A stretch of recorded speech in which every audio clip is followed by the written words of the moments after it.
Hello दोस्तों, कैसे हैं आप लोग। उम्मीद करते हैं अच्छे होंगे।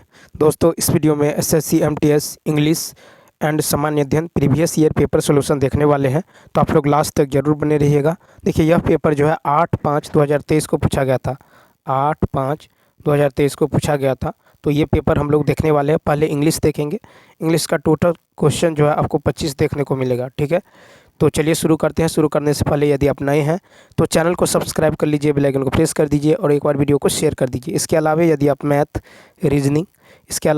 Reasoning GK GS previous year paper solution देखना चाहते हैं तो आप यूट्यूब पर सर्च कीजिए the competitive law SSC MTS math या रीजनिंग क्लासेस या फिर जीके जीएस क्लासेस, जो आपको चाहिए मिल जाएगा। तो चलिए शुरू करते हैं क्वेश्चन नंबर फर्स्ट से। देखिए, फर्स्ट है कि select the word from the option which is exactly opposite in meaning to the bracketed word given in the sentence below. She must have an affinity for woman with dark hair.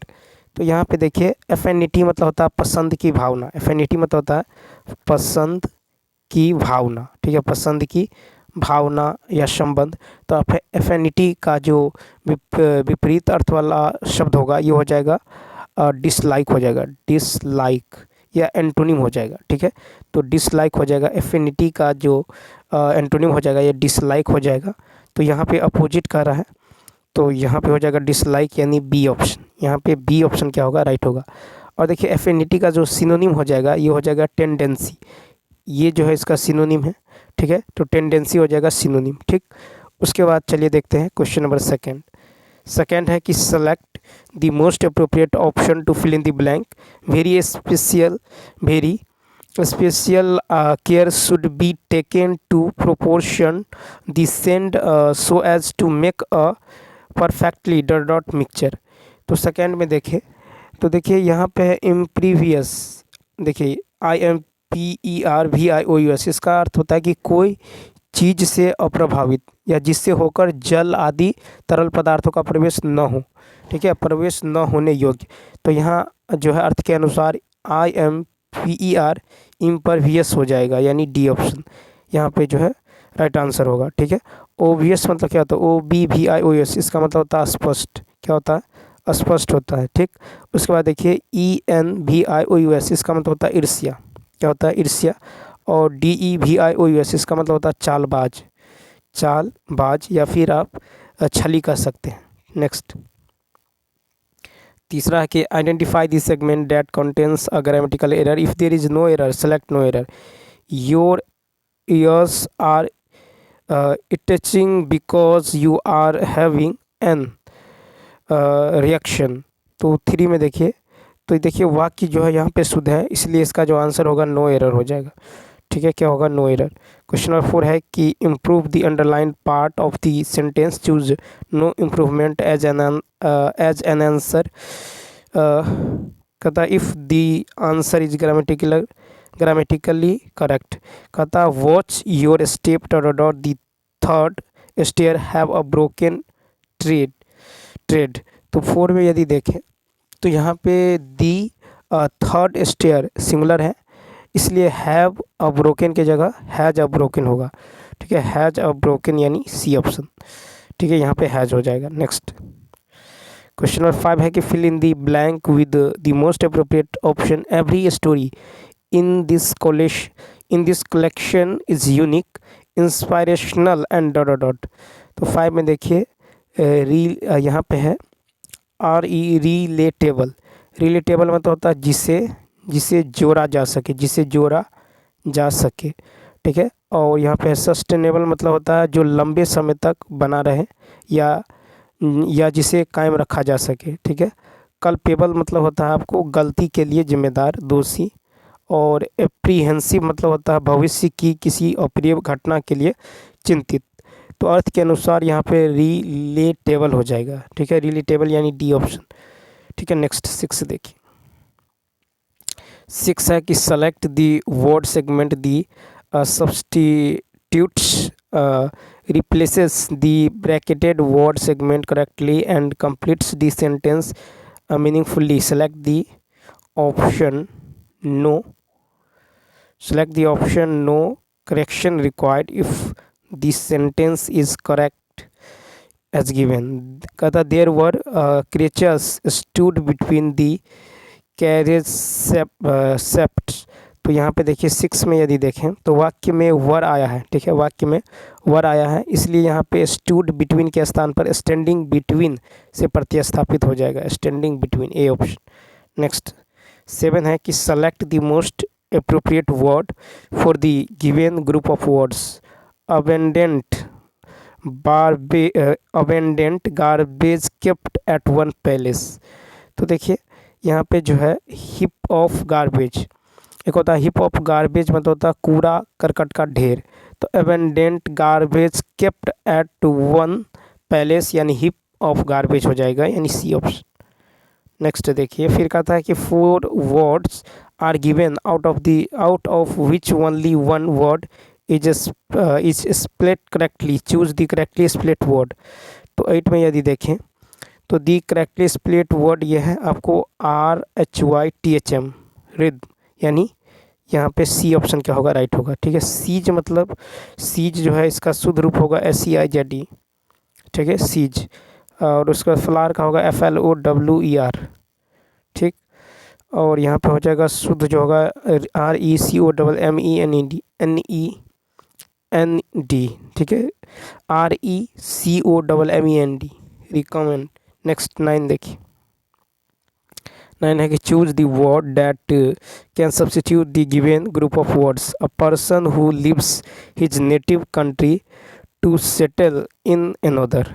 तो 9 में देखिए यहाँ पर होगा immigrant मतलब वह व्यक्ति जो अपना देश छोड़कर विदेश में जा बसा हो, ठीक है।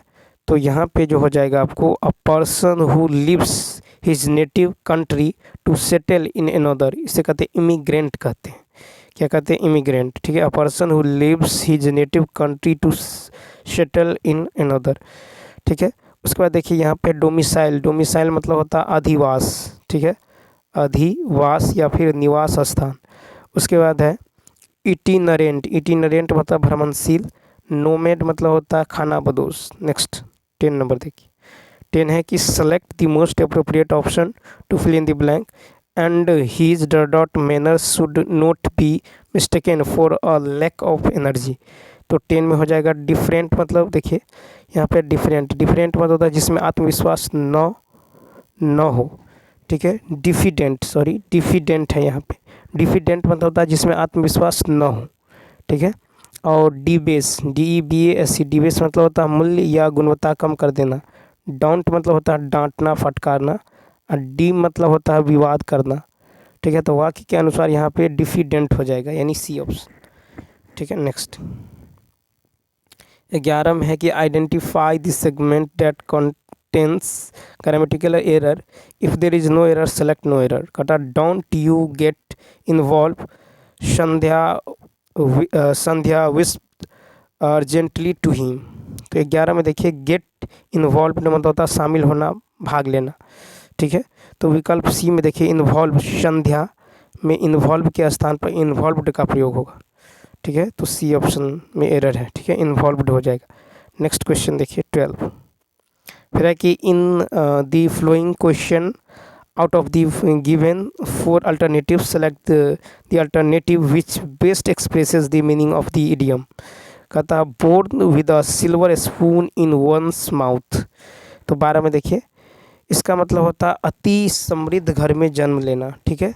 तो विकल्प के अनुसार born in a very rich family हो जाएगा, सी ऑप्शन। नेक्स्ट 13 देखिए, 13 है कि the statement below has been given with bracketed text. Select the option with the correct idiom for the bracketed text. His mother and I share the same opinion about the decision to drop out of college.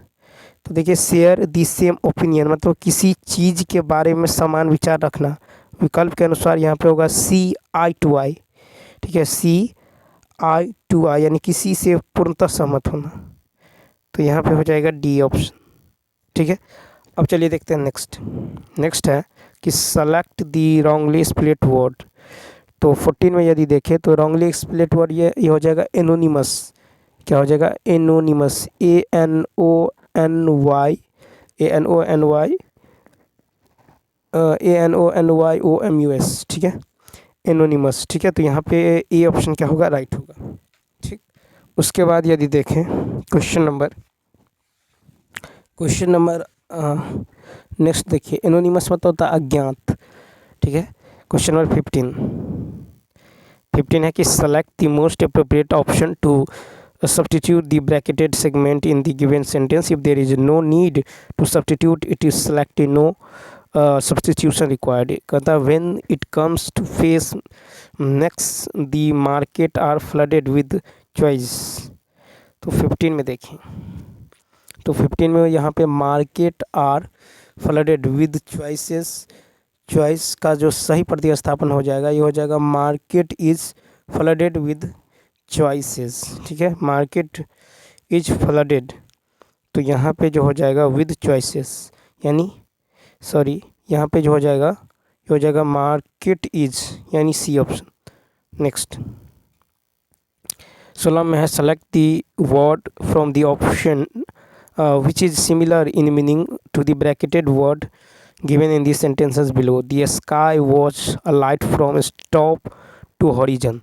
तो देखिए top मतलब होता है चोटी, शिखर, सबसे ऊपर। यहाँ top का समान अर्थ सिनोनिम हो जाएगा जिनित, ठीक है। जिनित टॉप का एंटोनिम हो जाएगा बेस, ठीक है। टॉप का एंटोनिम हो जाएगा बेथ, लेकिन सिमिलर मीनिंग जो हो जाएगा जिनी, ZENITH हो जाएगा। नेक्स्ट फिर देखिए कहता find the part of the given sentence that has an error in it, if there is no error choose no error.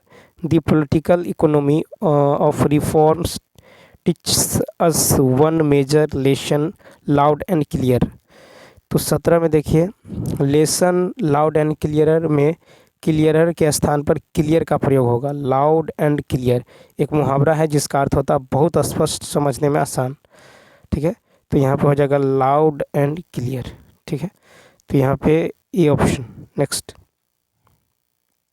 फिर 18 है कि choose the word that is opposite in meaning to the given word. Absence, absence माने होता है अनुपस्थिति, ठीक है। अनुपस्थिति, गैर हाजिरी, अभाव। तो एब्सेंस का एंटोनिम हो जाएगा सरफिट हो जाएगा। क्या हो जाएगा, सरफिट, सी ऑप्शन, सरफिट, ठीक है। एक्सेस और एब्सेंस का सिनोनिम हो जाएगा दर्थ, DEARTH हो जाएगा, प्रिवेशन हो जाएगा। 19 देखिए फिर कहता है fill in the blank with the most appropriate option. Towel off and dot your most, ठीक है, इमिडिएटली। तो 19 में क्या हो जाएगा, तो देखिए अप्लाई मतलब होता है शरीर पर क्रीम आदि लगाना, ठीक है, या लेप लगाना। तो यहाँ अर्थ के अनुसार APPLY हो जाएगा, बी ऑप्शन। 20 नंबर देखिए,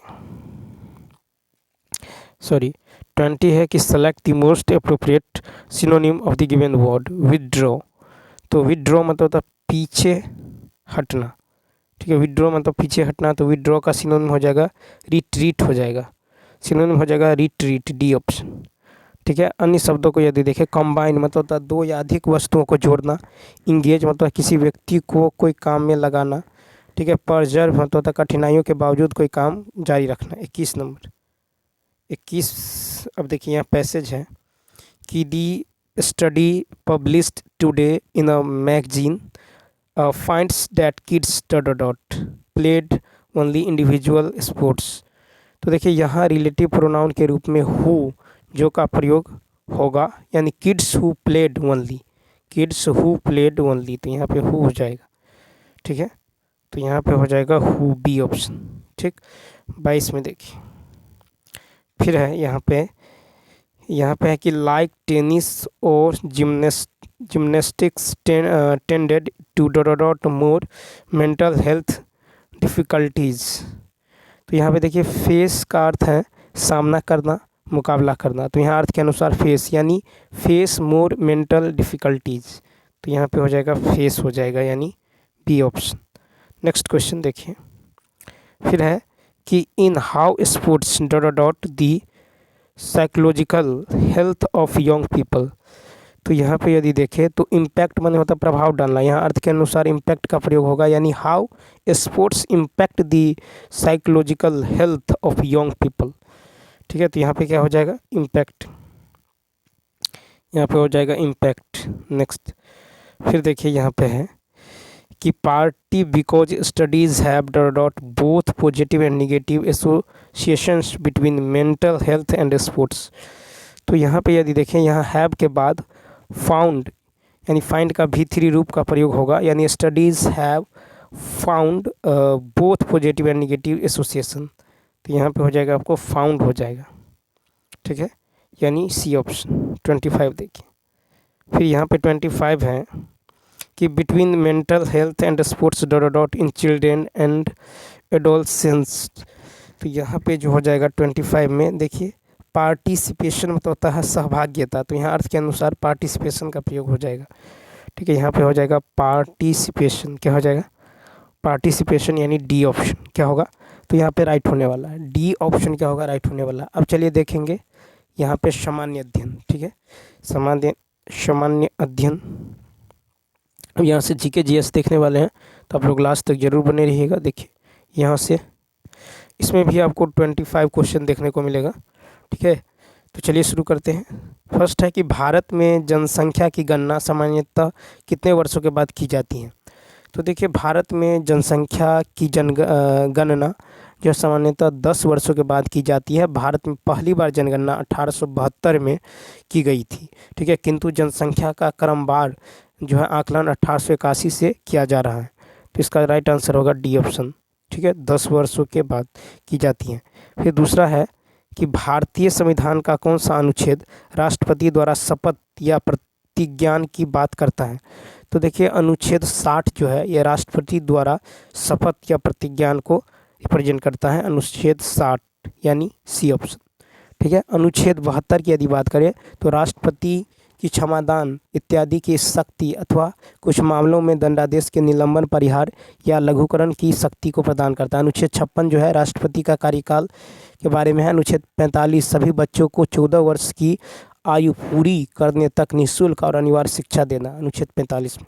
नेक्स्ट अब देखिए तीसरा है कि रानी की बाव यानी रानी की बावड़ी किस नदी के तट पर स्थित है। तो रानी की बाव जो है ये सीढ़ी नुमा कुआं है जो गुजरात के पाटन में सरस्वती नदी के तट पर स्थित है, बी ऑप्शन, ठीक है। इसका निर्माण जो है सोलंकी वंश का राजा भीमदेव प्रथम की स्मृति में इनकी पत्नी रानी उदयामती ने करवाई थी। इसे 2014 में यूनेस्को की विश्व विरासत सूची में शामिल किया गया है। फिर अंडमान द्वीप समूह और निकोबार द्वीप समूह को एक दूसरे से अलग करने वाले जल निकाय को खालिस्तान कहा जाता है। तो 4 का देखिए, तो भारत में अंडमान द्वीप समूह और निकोबार द्वीप समूह को एक दूसरे से अलग करने वाले निकाय को 10 डिग्री जल संधि 10 डिग्री चैनल कहा जाता है, ठीक है, 10 डिग्री जल संधि।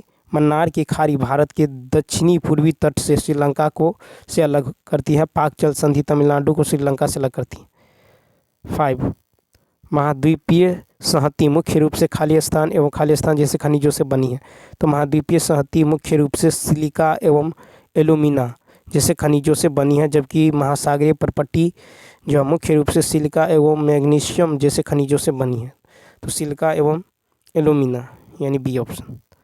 नेक्स्ट है कि I2U2 समूह को खाली स्थान के नाम से भी जाना जाता है। तो I2U2 भारत, इजराइल, संयुक्त राज्य अमेरिका और संयुक्त अरब अमीरात द्वारा गठित एक समूह है जिसे पश्चिमी एशियाई क्वाड के नाम से जाना जाता है। पश्चिमी एशियाई क्वाड के नाम से जाना जाता है, ठीक है, पश्चिमी जो है पश्चिम एशियाई क्वाड।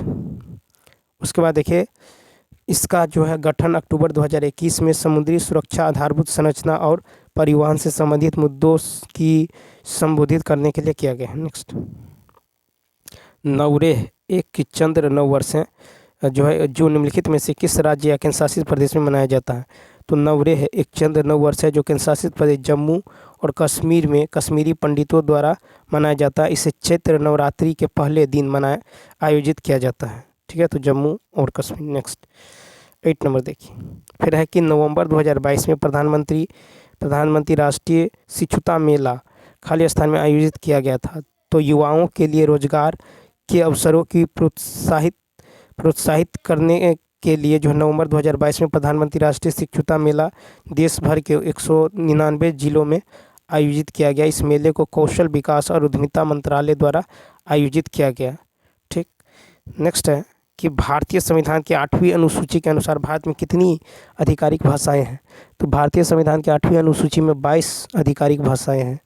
ठीक है, 14 मूल रूप से 8वीं अनुसूची में 14 भाषाएं थी, किंतु 1967 में 21वां संविधान संशोधन द्वारा सिंधी भाषा, 1992 में 71वां संविधान संशोधन द्वारा कोंकणी, मणिपुरी तथा नेपाली भाषा को, तथा 2003 में 92वां संविधान संशोधन द्वारा मैथिली, संथाली, डोगरी एवं वोडो को 8वीं अनुसूची में शामिल किया गया है। नेक्स्ट क्वेश्चन नंबर 10 देखिए।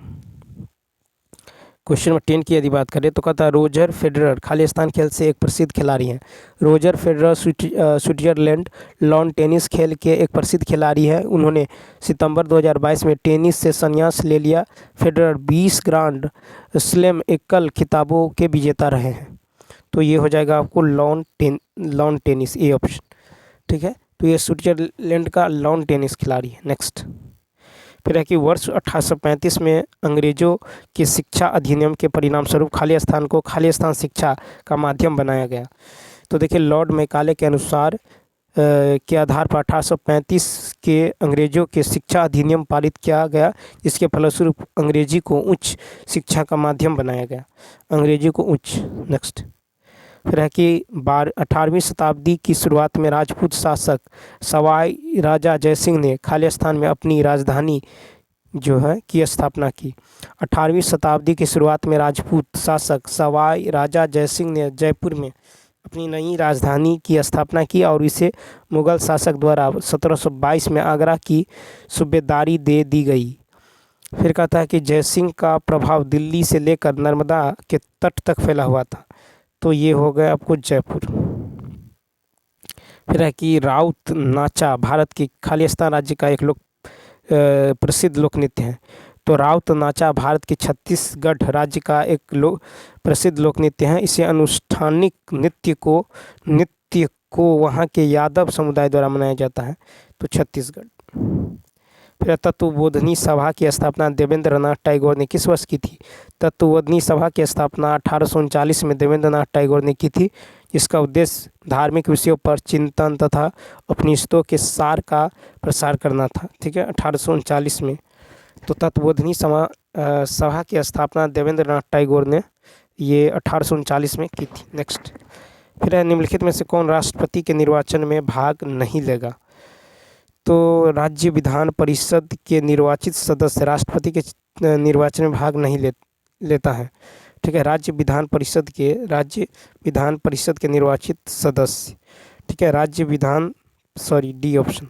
राज्य विधान परिषद के निर्वाचित सदस्य राष्ट्रपति के निर्वाचन में भाग नहीं लेता है। राष्ट्रपति के निर्वाचन में संसद के दोनों सदनों लोकसभा और राज्यसभा के निर्वाचित सदस्य, राज्य विधानसभा के निर्वाचित सदस्य तथा केंद्र शासित प्रदेश दिल्ली व पुदुचेरी विधानसभा के निर्वाचित सदस्य भाग लेते हैं। 16 कहता है किस संस्था का संबंध भारत में गरीबी रेखा के आंकलन से है?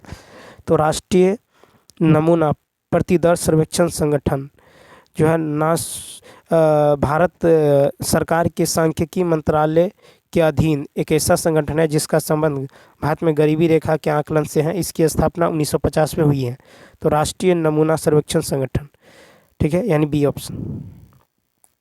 17 नंबर है कि कोशिकीय अंगक के किस घटक का मुख्य कार्य द्रव्य को संवेष्टित कर जो है अंतर कोशिकीय लक्ष्य तक पहुंचना या कोशिका के बाहर श्रवण करना है।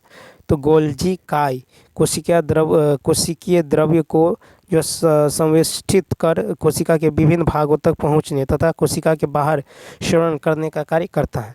ठीक है, तो ये हो जाएगा गोल्जी काय। 18 नंबर देखिए। वर्ष 2011 की जनगणना के अनुसार भारत का दूसरा सबसे बड़ा धार्मिक अल्पसंख्यक समाज कौन सा है? तो वर्ष 2011 की जनगणना के अनुसार भारत का दूसरा सबसे बड़ा धार्मिक अल्पसंख्यक समाज ईसाई है, जबकि मुस्लिम भारत का सबसे बड़ा धार्मिक अल्पसंख्यक समाज है।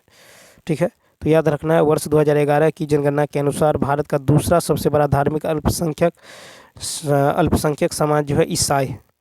ठीक, ईसाई है, जबकि मुस्लिम भारत का सबसे बड़ा धार्मिक अल्पसंख्यक समाज है। नेक्स्ट फिर 19 नंबर है कि निम्नलिखित में से किस पल्लव शासक के शासनकाल में हुएंत्सांग ने पल्लवों की राजधानी कांची का भ्रमण किया था?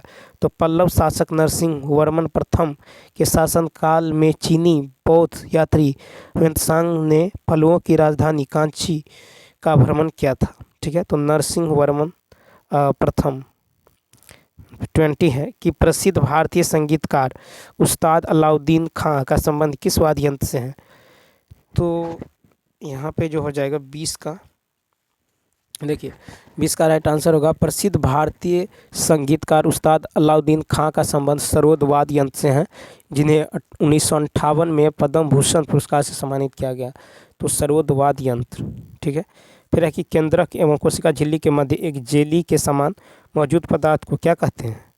तो देखिए 21 का हो जाएगा कि केंद्रक तथा कोशिका झिल्ली के मध्य एक जेली जैसी मौजूद पदार्थ को कोशिका द्रव कहते हैं। कोशिका के सभी कोशिकांग कोशिका द्रव में ही स्थित होते हैं। ठीक है, तो कोशिका द्रव। फिर है कि भारतीय क्रिकेट कंट्रोल बोर्ड BCCI की स्थापना खालिस्तान में की गई थी। BCCI की स्थापना तो 22 का देखें, तो भारतीय क्रिकेट कंट्रोल बोर्ड यानी BCCI की स्थापना 1928 में हुई थी। कब हुई थी? 1928 में। यह देश में क्रिकेट के लिए एक राष्ट्रीय शासकीय निकाय है। इसका मुख्यालय मुंबई में है BCCI की। ठीक है, उसके बाद देखिए 23 नंबर। 23 है कि विद्युत धारा के प्रवाह को रोकने या प्रारंभ करने के लिए परिपथ को तोड़ने अथवा पूरा करने के लिए किस युक्ति का उपयोग किया जाता है? तो विद्युत धारा के प्रवाह को प्रारंभ करने या रोकने के लिए विद्युत परिपथ में स्विच का प्रयोग किया जाता है। ठीक है, स्विच का जब विद्युत परिपथ में स्विच बंद होता है तो परिपथ से विद्युत धारा प्रवाहित होती है, जबकि स्विच खुला होने पर विद्युत धारा परिपथ में विद्युत धारा प्रवाहित नहीं होती। 24 नंबर है कि गेहूं की खेती किस प्रकार की मृदा में सर्वोत्तम ढंग से होती है? गेहूं की खेती जो अपवाहित दोमट या दोमट मृदा में सर्वोत्तम ढंग से होती हैं, क्योंकि दोमट मृदा अधिक उपजाऊ होती हैं। ठीक है, तो ये हो जाएगा अपवाहित दोमट मृदा। 25 है कि वर्ष 1905 में बंगाल के विभाजन के बाद अंग्रेजों द्वारा आधिकारिक कारण क्या दिया गया? तो देखिए वर्ष 1905 में बंगाल के विभाजन के बाद अंग्रेजों ने आधिकारिक कारण दिया था कि विभाजन बड़े क्षेत्रों के प्रशासकीय सुविधा को बनाने में सुविधा हो। ठीक है, तो ये हो जाएगा प्रशासकीय सुविधा का हवाला दिया था, यानी C ऑप्शन।